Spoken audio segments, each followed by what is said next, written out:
All right, we're on. All right, hey guys, it's Tori Townley again. I'm here with Pastor Jimmy Rollins and Charity Trahan of I5 Church in Odenton, Maryland. If this is your first time tuning in for a Serve Day Brew, as we call it, the Serve Brew, this is just a time where we take a little coffee break. Got my coffee. I don't know if y'all have your coffee. Some people aren't coffee drinkers, but we just take a break and we talk about outreach and what it means to us and how we as churches and church leaders and really the body of Christ can just do something to make a difference in how we do that. So quick shout out, if you have not signed up your church to be part of Serve Day, you can go to serveday16.com and check out all of our resources, check out some ideas and get signed up. We just had our 78th church sign up about 2 minutes ago. It is the Freedom Church in Lebanon, Indiana. So shout out to you guys. But I'm just going to jump right in just so the world knows. I5's having a little bit of internet trouble today. So in case something happens, we'll kind of give some instructions on what to do. But Pastor Jimmy, I just wanted to start with you and say, I think I lost some. Shoot, they're gone. Okay, well, while they're tuning back in, I'm going to brag on Pastor Jimmy and Charity for a second. I got to visit you guys for Red Week a couple weeks ago, and it was amazing. So that was like your outreach week, basically leading up to Easter. And just to see that firsthand and the brilliant minds that were behind it and the beautiful heart that was woven into that, I have some stories I'm going to jump into later. But really, I5 is unique because there's a culture when you're there that sticks out. I've never seen a church quite like it. It's incredible. So Pastor Jimmy, you have a really cool story about this church and how you've worked so hard to implement a culture that is about the least of these and about Jesus and serving his people in a really unique way. So could you just kind of tell a little bit of the history of the church and how you worked so hard to build an outreach culture into that? Absolutely. Well, thank you. I appreciate being on. What's up, everybody? How y'all doing? But yeah, of I5 Church 5 years ago. The idea is that we not be a church does the church that, or if you will, an outreach that's powered by a church. And kind of with that thought, I believe that church, really the word outreach is almost can be kind of ambiguous, because I believe that the messagry of Christ came from each other. We can't take the separate it from the Great Commission that says go out, and with the gospel, and make disciples of men, that we can't separate who we go out to. And so the idea of what we're doing is at I5 is the I stands for impact. And there's 5 things that I feel like we're all called, as the body, as the Big C Church, to make an impact. And that's food, water, shelter, clothing, and care. And so the idea of outreach is, I don't even know if I really like the word, just because I think that this is what we are to do as the body of Christ, that whether someone is hungry or someone is depressed, the need is the same. Whether somebody is without water or somebody without hope, the need is the needs of the least of these. The least of these does not mean poor. It means spiritually poor. And as we meet those needs as a church, as the body of Christ, then I believe that that's our goal and our mandate as the church. My mic, sorry. That's huge. I love that you're like, don't categorize it. It all needs to flow together. That's what we are here for. That's why we're on earth.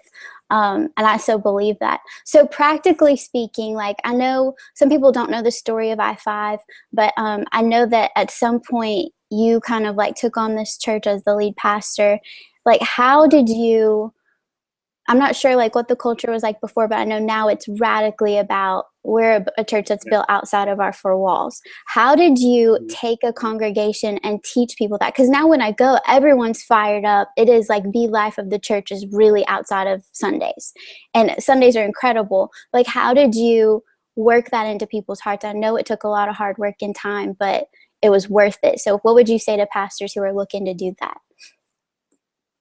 I would say number one is we have to have an encounter personally with God ourselves, and really rethink, church. When Jesus is having this conversation with his disciples, and who do men say that I am? And they go on to say, some say you're John the Baptist, some say you're a prophet, and Peter has a revelation of who Jesus was by seeing the ministry of Jesus. And he says, and when Peter to correct, Jesus said, man, flesh and blood has not, revealed that to you. On this revelation, I will build my church. And I believe when Jesus was building the initial church, he wasn't building something for Peter to go to once a week. He was building something for Peter to be every day.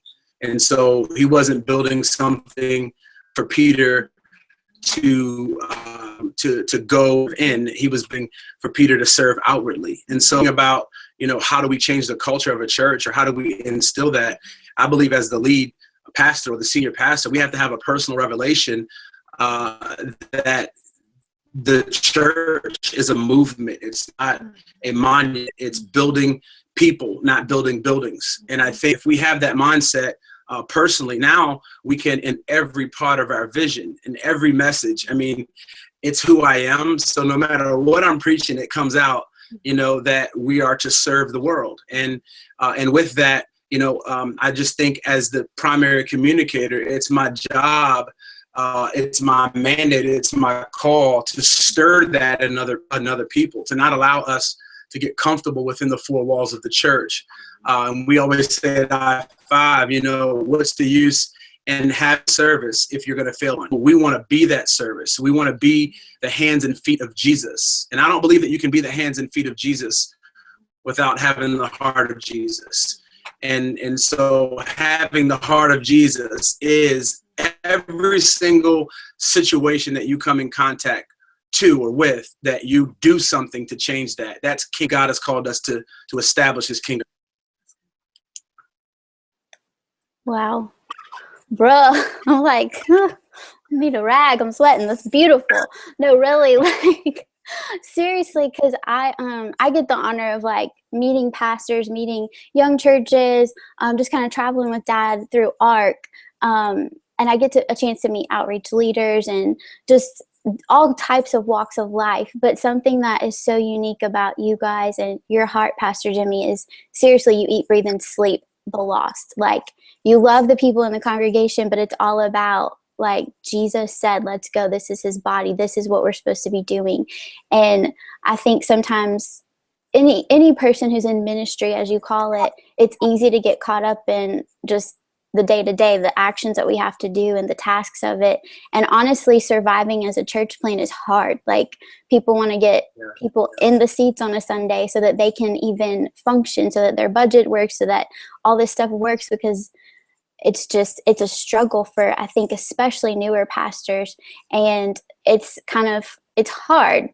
Outreach can be a secondary thought, an afterthought. I'm going to get there. Eventually we're going to get outside the walls. But right now I'm just focused on building this house. And an analogy that I keep on going back to is what is a church without the people going outside the walls? It's like a hospital without an ambulance. And if you have a hospital without an ambulance, eventually you're going to treat all your patients and it's going to turn into a nursing home and you're going to rot away. You have to have both. So I really I just love you guys for that. And I think that y'all's voice is really something that a lot of people need to turn some attention to and just see what's going on. This is what it's all about. So thank you for that. Seriously. I want to jump to Charity for a second and just kind of, first of all, brag for a second. If Charity had not been around, I would not be a tenth of who I am today at all. I met Charity when I was probably 14, I think, at the Baton Rouge Dream Center. Pretty much you taught me everything that I know. You and JP Brumfield and Pastor Dino, between the three of you guys, seriously taught me everything. So just your heart of loving people and going to the hardest places and doing whatever it takes. And then also being faithful. You were probably the most faithful person that I know, and just believing in the heart of your leaders and how you can serve that. So, okay, just real quick, Charity, give me a little snapshot of your life and your experiences and what brought you to I5 today. Yeah, for sure. Well, when I was about 23, I actually ended up I just fell in love. God called me to serve. I went down there at his home outreach, and I said, I found my people. Like, I found them. Like, I just felt like that's who I was, and I'm like, okay, and I got to live up to this name my mom gave me. Charity, right? Charity, yeah. And really, what it was is, for me, I just felt like an average, ordinary girl. I think so many times when it comes to outreach, they think that's for the special ones, that, but it's not. It's for every. I'm nothing special, and I think what happened for me then is God just got a hold of me, and I just did not quit. That's the biggest thing for me with outreach. However many years later it is, I'm just not giving up, just not quitting. And, like you said, being faithful is hugely important. God didn't give up on us. That's right. And some people just need someone who won't give up on them. And that's what's really motivated me. What brought me to I5 is God just told me to go. And I think when I met Pastor Jimmy and the team, I just knew that our hearts, we were kindred spirits, and that we were called about the same mission. And so I really just got on my face. Sometimes you have to take risks. I encourage everyone who's considering, ministry or just having to make decision ministry, just follow God's plan.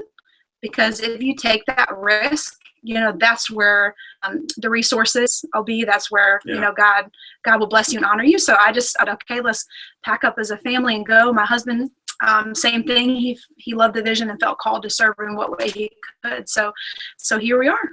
Here they are. Awesome. Here they are. Yeah, and you guys seem to be thriving there. Like, it's just a fit. Ever since I went to Baltimore, or Odenton, I can't stop going back there. I'm just like, in my head every day, that place, there's something magical about it. And the fact that y'all are there, it's incredible. Okay, so practical question. You guys can both kind of talk about this, but I know we're not calling it outreach, but what does the expression of serving practically look like in your church? Because I know a lot of places are structured differently. Here, we're very small groups focused. Some people are like, we do a monthly serve project and then we do this. So practically, what does that look like for you guys right now? Yeah, so practically, almost every week we have different serve opportunities going out. Like Pastor Jimmy said, we're about the 5 things: food, water, clothing, shelter, care.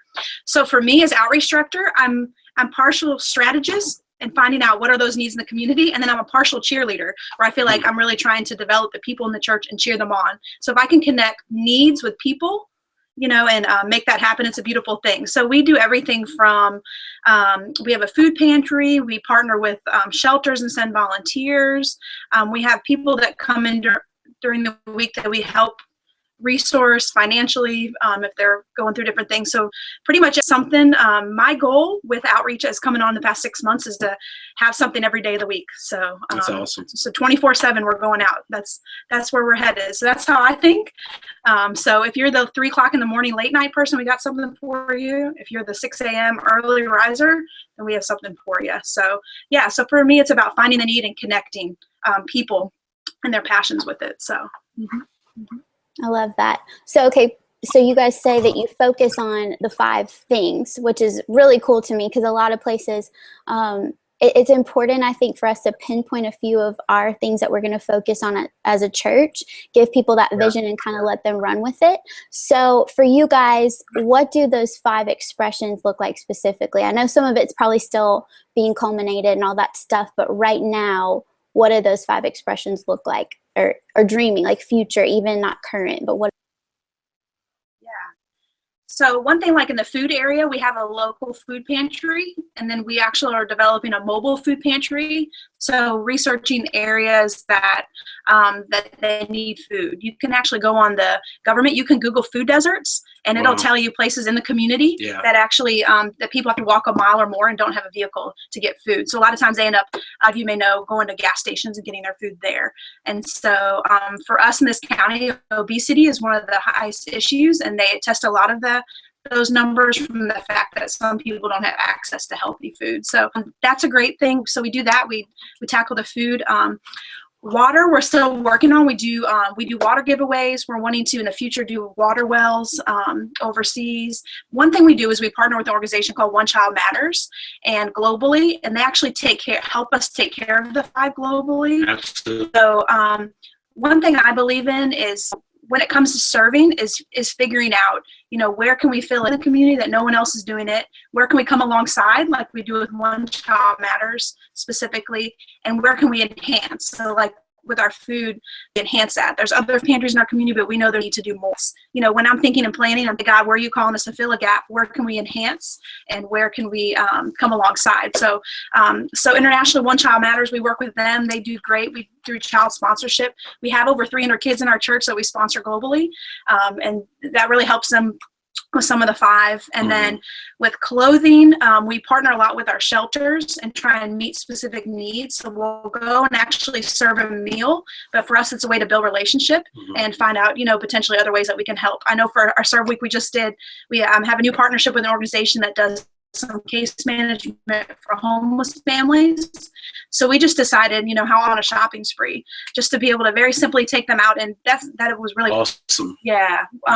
One mom said that she had never, and her son was 15 years old, and she had never been in a store to buy anything for herself in those 15 years, just in the struggle, trying to survive. So clothing, as we do that, shelter, we partner with shelters and care. We actually have ministries within our church that we try and provide care for, but then we have a weekly service at a nursing home that we do, and we also go and we have prison ministry and things like that. For us, I really feel like we're on the verge of, we're actually planning the next 8 weeks.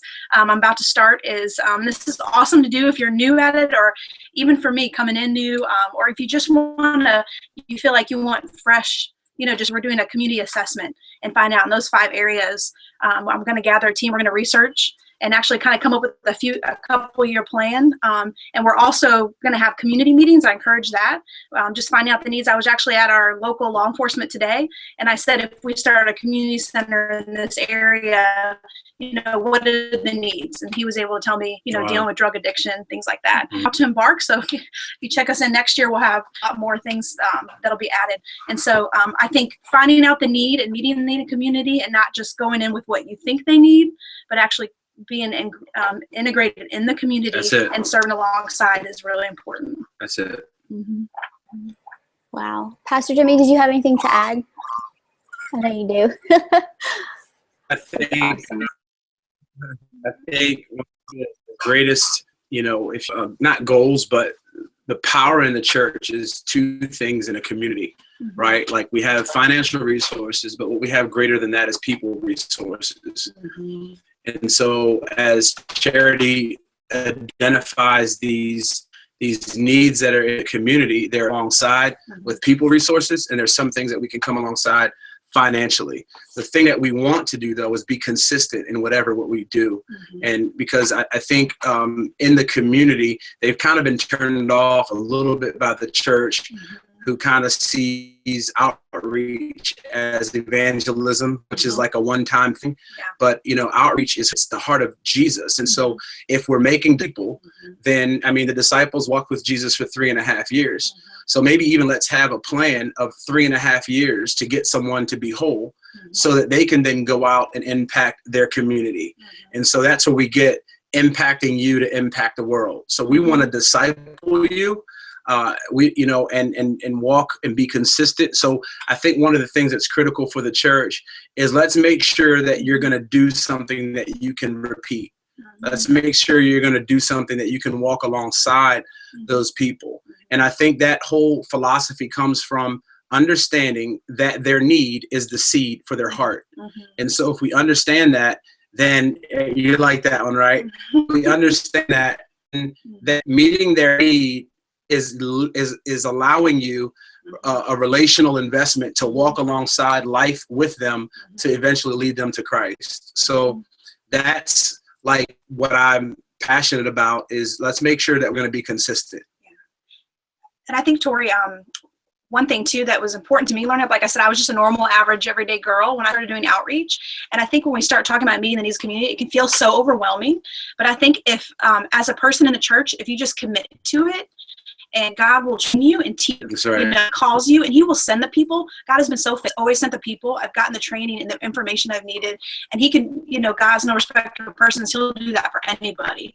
And so I think, you know, as a church, we're really called to, what better than the church to solve issues, you know, to solve issues great.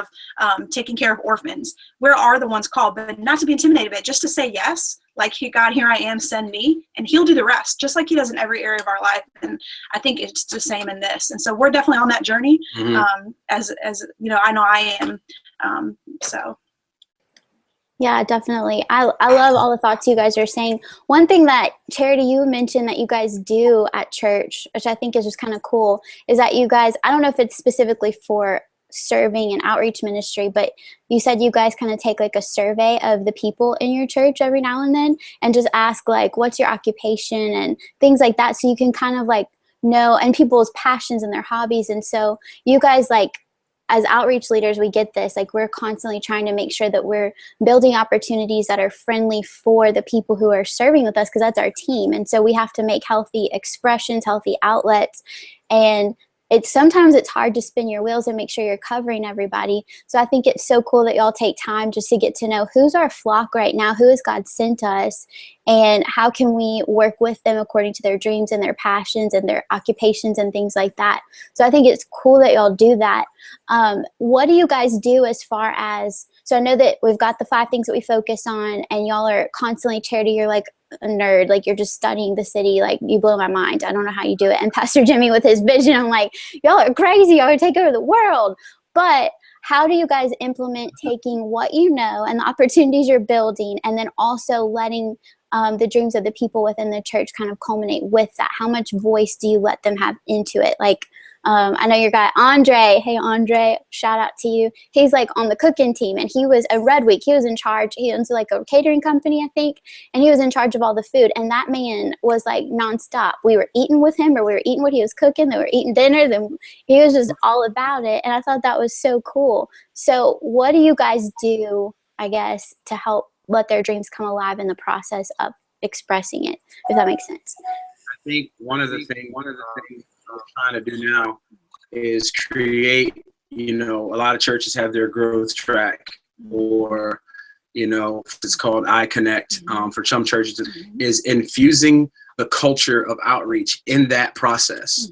So if we're doing a gifts assessment, if we're using a gifts assessment tool, let's look at those assessment, you know, and decide, you know, man, this person is a great fit to live beyond themselves in this area.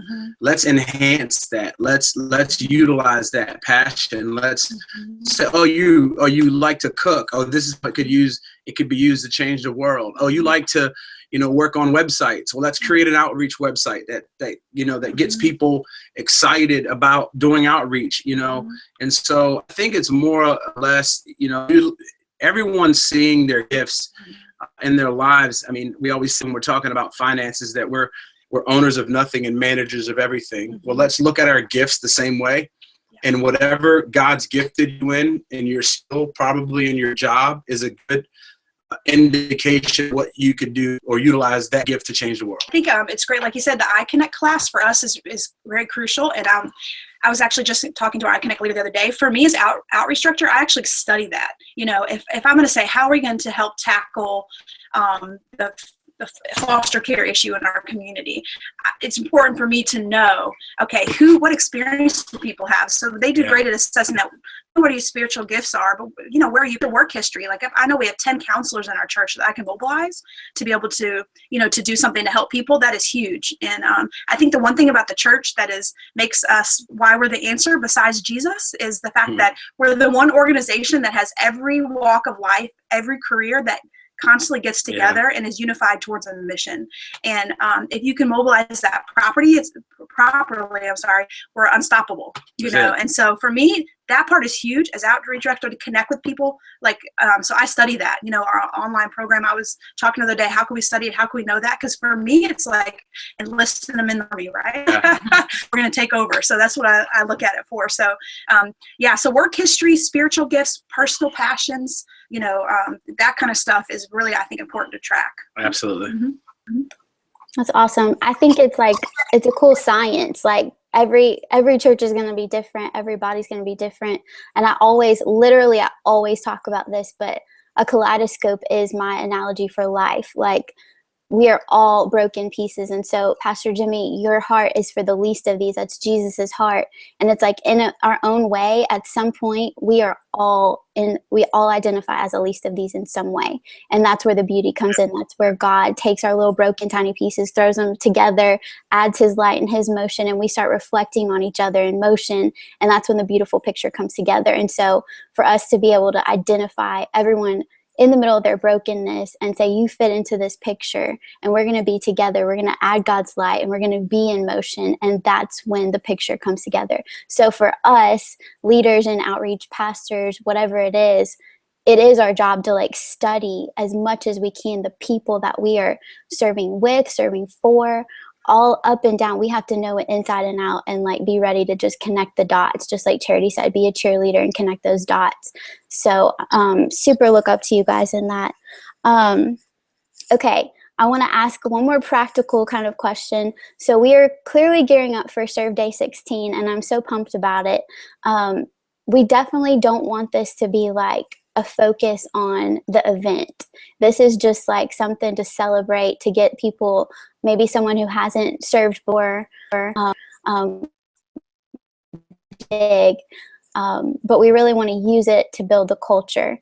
But what are you guys planning for Serve Day? I know you just did Red Week, so it's probably very similar. But as far as even just big events in general, what are you guys planning for that? And how does that help you as a church? How does that help you advance your culture, advance the vision? Either of you guys can answer that one. Well, yeah, definitely. Like you said, we just did Red Week, which for us is like our Serve Week. And I think with that, exactly what you said, it's a motivator. I think it just renewed, it kind of revival in people's hearts, even people who served a while. Yeah. Sometimes when you serve, you kind of become familiar. You know, you can kind of, it's like bringing you back to your first love in a way. And then new people getting on board is huge. As far as Serve Day in July, my personal goal for this one, for Serve Week, we did a bunch of outreaches and a bunch of opportunities. The recent idea, and Pastor Jimmy, I haven't even talked about it yet, but the idea is actually this time if we get our whole church serving together on one big project. That's it. You know, could we change, a huge 10-block radius? Can we remodel an entire school? I think it's important, for everyone to do it together. And so that's kind of what I'm working on. We also, over the summer, we have, as far as events, we have a big back to school event we're planning later. And we're actually talking this morning about, allowing some serve opportunities on a Sunday before church potentially, or doing Saturday serve days. And I think all of that for me, the serve day is really, like you said, a kickoff for the rest of the year. So for me to be able to, it's something I encourage, is something that I want to do, is be able to throw like an after party after the serve day, so that you can actually take that opportunity then to get them into serving the rest of the year. Because I think a lot of times the events, and Tori knows this because we worked together on Starvolution Weeks back in the day, is sometimes they get excited and then it's like going on a mission trip, right? You get excited and you're like, I'm going to change the world, and you come back, you go back into everyday life. And so the cool thing about Serve Day is we're serving locally. So you don't have to, you're not going to another country and coming back and, thinking about it. You actually, it's right here in your backyard. So, so the strategy behind that is really, really important. And so for me to do an after party afterwards and mobilize people is it's a big concert kind of outcry. And our idea is to perform as a church in some capacity, actually in the process. And Serve Day for us, to be honest with you, is every day. But us getting together for this and being a part of this Serve Day 16, is just, we want to also model to other churches that we're in the game. We're a part of, changing the world with you all, and any ideas, anything, let's come together and just have this.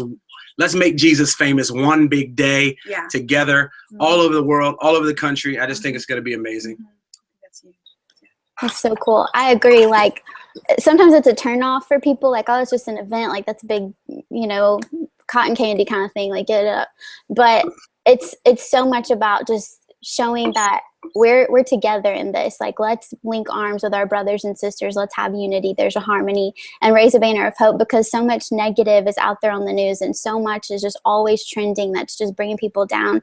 And it's like, just for one day, let's just celebrate kindness all together. And then, like you said, serve day every day. I really want to make that like a motto: serve day every day, not just serve day July, like every single day. And that's so important. And charity, oh my gosh, after party, that is a genius idea that I really want to get more practical ideas on that, because that is something that a lot of people have asked us about. Like, how do you get people plugged in after serve day? And we've done like some debrief cards the weekend after and asked people what their experience was like, if they want to get involved in a team. But I think immediately, like, let's get together, let's talk about our stories that we just encountered, let's debrief, and let's just be together. I think that's actually a really, really incredible idea. Of course it is. It's you guys. But that's super cool. So I wanted to talk about, just for a second, I know we're kind of getting, it's like 3:30, we're good. I wanted to just kind of bring up some of the stories that I saw from you guys on Red Week, and how beautiful that was. So like, I remember, I think it was the first day we did the block party at one of the newer neighborhoods, or one of the neighborhoods you guys are kind of in but looking to get into. And we met a girl named Love, which was crazy. You meet a girl named Love, that's like a red flag from Jesus, like, pay attention. And then we ended up like bringing her to a bus station because we thought she was in a trafficking situation, and ended up, we don't know where it went, but we just prayed and charity, like, we were in the car until, I don't know, like 10 o'clock at night getting this girl out. And that was so cool. Like, there's always a one. And then the shopping spree, that was incredible, just to see like these families put their heart and their soul into it. You guys gave them a chance to sponsor and then shop, partner up, shopping buddies. And like Pastor Jimmy, you had your family out there, and I just watched you like ministering to these guys one-on-one. And so for you guys, like, building that culture of not just this mass giveaway, but it's like, no matter how big this outreach is, we're going to have our one moments. We're going to stop and we're going to take care of that one family. We're going to pray for them. So what do you guys do to kind of teach people that? I know it's leading as an example, but how do you kind of teach people to kind of do that in their everyday lives and look for the one-on-one opportunities? I think the larger got a great audience on Sundays. And so it's important that we do sermon series around, serving the city, around community, around living beyond yourself, around loving beyond your preferences, around all of those that cause us to be a missional church. And so that has to be taught more than once a year, And so to be honest with you, I'd like to spend maybe one series a year, maybe 4 weeks on specifically, or the mission of the least of these. And then throughout the year, I kind of integrate those throughout series, certain series. And so I think that that's important. And also, in as we said again, in iConnect and partnership class, that's got to be in the DNA of the church. And I think as the lead pastor, our church is growing and God's doing some cool things. But also, my daughter's good for that, because she's like, all you do is cast vision. Like, what are we doing as a family? And so it's important for us to model it as a leader, no matter how big your church gets. I just, in Matthew chapter 25, 31 through 46, that word "you" sticks out. When I was hungry, that's an individual word. You gave me food. When I was hungry, you gave me water. Not my church, not my, not ARC, not because I did serve day. No, what are we going to do personally to minister to the least of these? Because on Judgment Day, we're going to stand as individuals before our Creator, and we want Him to say, "Well done," because they knew us, because the homeless knew us, because the broken knew us, because the one without water knew us. That if they know us, then Jesus knows us. And I think that's where my heart is. And if we can cast that vision continually, and if we can not look at outreach as an event, but as a lifestyle, I think that's the heart of God. That's the DNA of the message of Christ. And so I don't think you can separate the two. You can't separate the Tori, two. I really think like It's true. I was going to tell you, Tori, like you mentioned the girl that we went to the bus station and brought that night. I think it's important when it comes to outreach to know it's about relationship. Mm-hmm. So it's not eventually completing a good task, but these are people we're going to build a relationship with. That's it. You know, and the Bible says that he'll put the lonely in families, and I believe we're the family for the lonely. And so I think we have to, you know, be able to willing to adopt them in, to go the extra mile. Preach. And do that. And so so that's what's important. Every time I do a serve, I'm looking beyond, oh, this is great that you're not hungry, but, you know, are we your family? You know, are we called to you to bring you into our church? And, you know, again, God equips, you know, he'll equip you, and the people in the church. There's awesome people who love to come in and wrap their arms around people in those situations.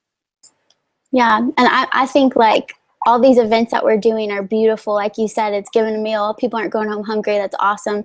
But to me, like love and a few others were like the reason that God had us do these things. And so for just to watch you guys hop on those one-on-one moments, like Pastor Jimmy with that grandma at the shopping spree, she was sobbing her eyes out, just like, I can't believe someone would love me this extravagantly. And it's like, those are the reason God calls us to do these things. And we have to be in tune with his spirit to watch that happen. I feel like I'm always kind of like trying to bring meaning to God. Like I am supposed to give you gifts of meaning. And when I serve people, that's meaningful to you. But God's recently been showing me like, no. I designed the meaning. I'm the author of meaning. I'm the one who shows it to you. And you are just involved in it. So you're not going to bring me anything. I'm bringing it to you. You just have to be engaged. And so that's something that you guys definitely crazy, beautifully model. So that's, yeah, y'all blow my mind. Oh my gosh.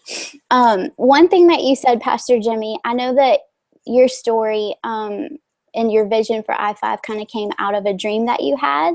And if you could just kind of like, I don't know if you feel comfortable just sharing what you saw. And then I want to ask Charity a question about that too. So just tell me what that dream was about. So when I was, you know, I was kind of going through my metamorphosis because I didn't always have this heart. You know, I was at another church and serving at another church, and you know, it was very inward and it was very us focused, and we were going deep spiritually, but not practically. And I had this dream, and it was a courtroom scene, and I was on trial.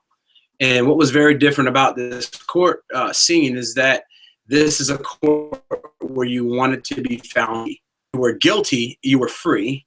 But if you were not guilty, you were bound. Right? And so God was the judge. Jesus was the prosecutor. I was on trial. And what was very odd is, you know, I looked up at the jury, and the jury was a kid from Kenya who had to travel 6 miles to get water. The jury was the homeless guy who I'd passed on the street, who I had judged because, you know, well, he can get a job at McDonald's. You know, the jury was the single mom whose kid needs mentoring. And you know, and I wasn't doing it. And the jury was, you know, the person, you know, that is out of prison, that it needs a job opportunity, and on and on and on. And all the jury was all these people with needs. And I remember it was time for the verdict, and Jesus looks at the jury and says, "Do you know Jimmy?" And the guy, and the little kid who did not have water, said, "No, I never saw Jimmy before. He didn't help get me water."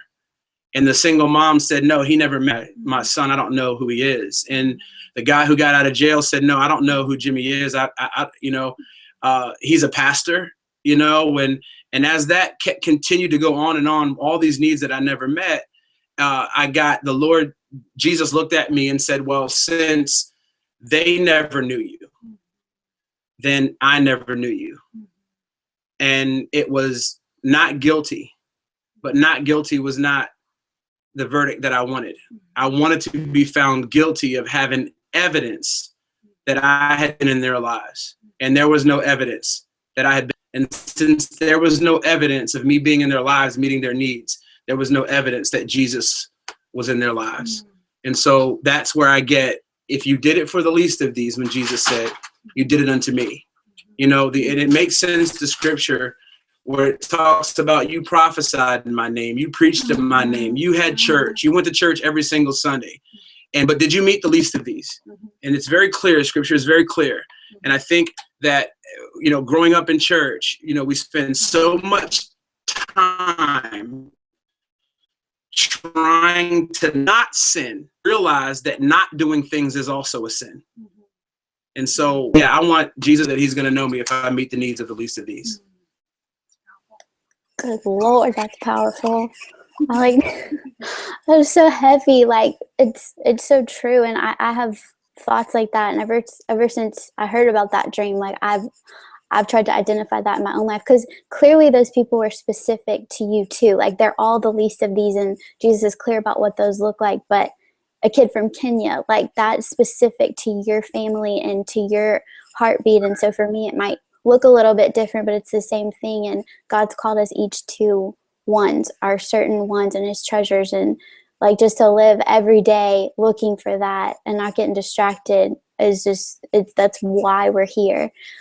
So Charity told me while I was at Serve Week or Red Week with you guys that she heard about this dream from you. And since she is serving you guys as the outreach director, she's really taken that into account and tried to weave that heart, not only for her own self, but because it's the vision of the pastor, weave that into everything that she does, and specifically that expression. And so just as an outreach leader for me, sometimes, yes, I have a vision of what I believe God's called me to, but translating what my leadership, what God has put on their heart, translating that into an expression. I just saw what Charity was doing. It was almost like it was a baby that God had given to you, and she's gotten to take it and help it learn to walk as you're investing in it as a father. That's your vision. You are giving it life, but she's helping nurture it too. And so Charity, how do you translate that vision of your pastor into the work that you're doing? How do you nurture it and also let it be part of your heart? Because clearly we're going to have differences, but how do you see that connection? I'm sorry, I'm really weird at asking questions. I don't know how to end them. I love them. They're awesome, Tori. You're awesome. Well, for me, when I heard the vision and felt called to it, I began to study it. For me, I am a researcher, and so but I think for everyone I began to study it, and I feel like my job is to help protect, right? So the more I read what it is, the more I can also hold Pastor Jimmy accountable to his times, maybe where he, can maybe feel distracted with it. Yeah. And also protect it, so I think it's a holy thing when God gives a vision about a church, that is the mandate, that we're representing Jesus on the earth. And so for me, how do I translate that practically is as I study, how are practical ways? I'll ask him, and I don't even know if he realized it, who was on the jury specifically, because in my mind, then I'm going to say, okay, where are they in the 100-mile radius? Because I'm going to make sure they know us. If God, God's has She's making sure I get to heaven. Come on. So I'm going to make sure kids in Kenya have water, because if that's the vision that's important. That means that, I really believe we're agents that God uses for someone else's prayer. I believe in Kenya, there's probably a kid right now crying out to God saying, are you real? Are you out there? And that we have to step up and do it. That God's using us. He's seeking to find out if we're willing and able to do it. So practically, I'll try and break it down, and I'll say, okay, let me learn about that. If it's something new for me, like putting water wells in is something new for me. I've done a lot of outreach, but I study it. How can I master it? How can I become master at? Talk to anybody I know who knows about it. Research those needs in the community, and then how do I translate that, to the team? So again, we talked about finding the talents and gifts in the church. So what types of people do I need to be able to do water wells in Kenya? What passions do people have? What skill sets? And just the other day, we live in the DC area. I was, so it's always constantly on my mind. And I was talking to a girl, she works for the Department of Energy. And so their goal is to, with the Department of Energy is to help make the world more beautiful. Mm-hmm. So I said, can you tell me about water? And she's like, oh, I don't know, but this other department does. Yeah, can you tell me, what's government trying to do to solve, and so just keeping it in front of me and before it. And I think, as far as how do we, of course, I'm a passionate person, so that means I personally have passions and interests. I think when God calls you, if you serve that person, God will in turn, like if you sow that seed, he will honor you. And that stuff will manifest in your life, like the desires of your heart.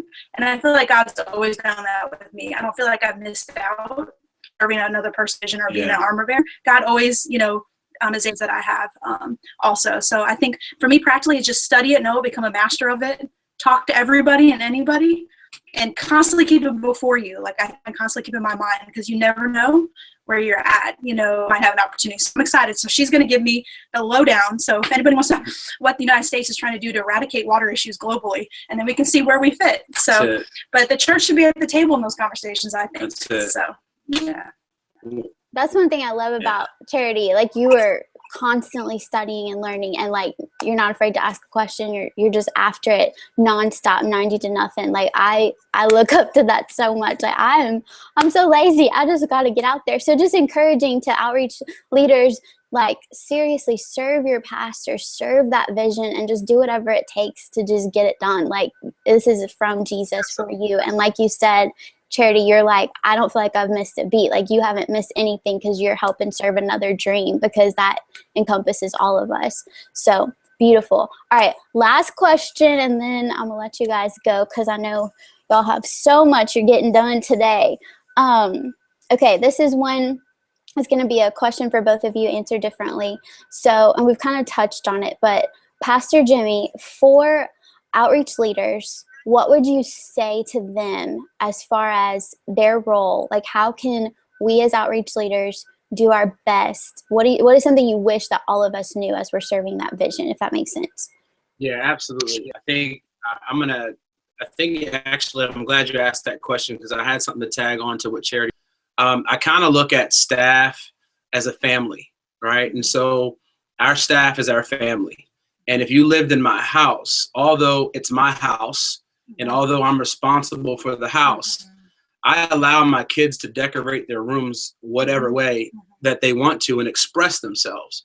And so Charity, having a dream that's in her heart, although our vision is outreach, and, she's a part of the family, so her heart's going to be outreach. She should be able to decorate her area the way that she wants. And I think a lot of pastors, I challenge you to allow the people in their areas to dream. A lot of people. And so she'll come to me and says, hey, what do you want to do? And I'll look at her and say, hey, what do you? Because as a daughter, your idea is also my idea. And as a daughter, my job or my mandate or my call is to facilitate the call of God in your life. And so if our hearts connect spiritually, she should also be released to do what she's been called to do. And so I'll answer that. You asked how I encourage outreach directors and pastors is release, hire people that have your heart, so that you can release them to work in their passions and pursue their dreams through, the local church. And so plant yourself, connect yourself. There's no trust issues here, like the heart of the house. And so I'd say do life together, because when you do life together, it's easy to release people, to pursue their dream. And I think the worst type of leader is an insecure one who wants to hold on to everything and not allow people to dream, and not allow people to flourish, and not allow people to come up with their own ideas. She owns the ideas in outreach, and she comes and says, basically, as the spiritual father of this house, is this okay? It's not my idea. It's my daughter's idea. And I want to push her out there so that, that obviously we're making Jesus famous, but at the end of the lay her head down on the pillow, knowing that she walked and lived in purpose. That is incredible. That is beautiful. And I'm connected to this, like, because Pastor Dean is the same way with me. Like, okay, here's the vision, here's the heart, express, and keep me in line, keep me in check. But it's a great. So thank you, Pastor Jimmy, for that. Just, it's beautiful. And so Charity, for you on the flip side, what would you wish that every lead pastor would understand about roles of an outreach leader? what would you say? Well, it's almost like I want to repeat what Pastor Jim. I think that's the important thing. Like, the thing that really caught on to me, just being able to serve a lead pastor in different capacities over the years, is an insecure leader. You know, you actually think if you control out of insecurity, or you feel, you know, or you seek to say it has, you know, that you have to keep it within yourself, that'll actually help it grow, but it actually does the opposite. And when you release and give it, and you just say, and like, just exactly like, it actually will flourish and it will grow.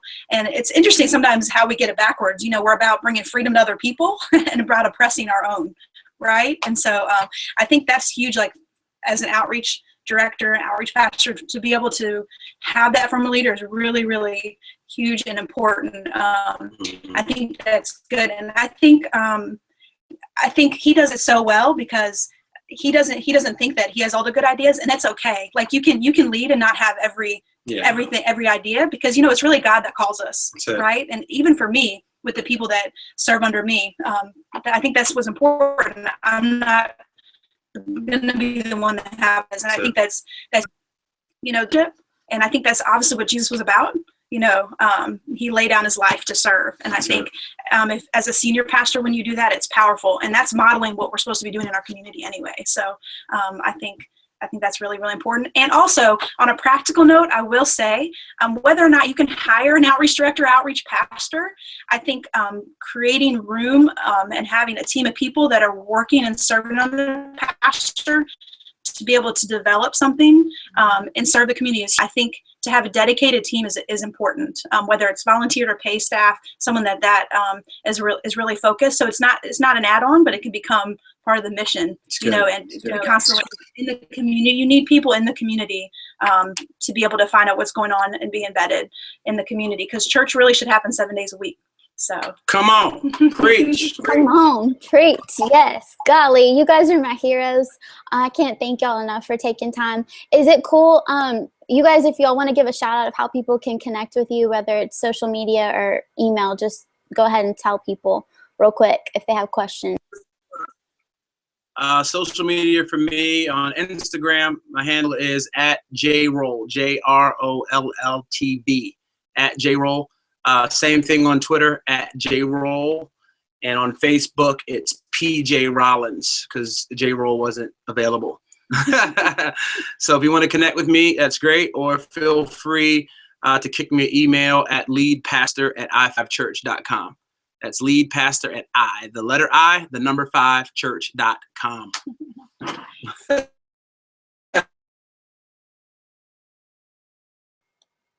Hello. Y'all froze on me. Oh no. Okay. I don't know if Charity's gone, so her Instagram is @lifeofcharity, and I can get the emails and everything. I think it's charity.trahan@i5church.com. For me, email is charity@i5church. Real easy, and feel free. I can literally stretch. So. Hello. Oh, sorry, y'all. Cutting out. I think Jesus fixed it. Jesus fixed that connection, and now it's back on. So, if y'all are there, you there? Hey. Okay. Thank y'all so much. Y'all are my heroes, and we'll see you guys, everybody, next week. Serve Day Brew at 3 p.m. on Monday. We're going to be with Chad Fisher and Pastor Chris Van Buskirk up in Ohio. So it's going to be awesome. Thank you guys so much, and we'll see y'all soon. Bye.